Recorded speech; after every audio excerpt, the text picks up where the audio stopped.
Karl, from the highs and lows of football, how tough is that one to take tonight? Yeah, it's devastating. I think,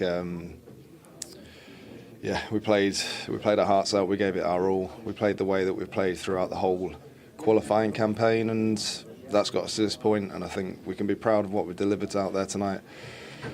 Penalties is penalties, and unfortunately, we lost the game. How, I guess, sickening was it to concede that equaliser when you did as well, with, I think there were 86 minutes on the clock at that point? Yeah, it's tough. That's football. I mean, we still dominated after that. We still had extra time, and we looked like the stronger team, I felt. Listen, we've given it absolutely everything out there tonight, and that's all we could do. We saw Craig Bellamy, he got you all in a huddle in the pitch after the game. I appreciate emotions are very, very raw right now, but, what was his message, and what's next for this team, do you think?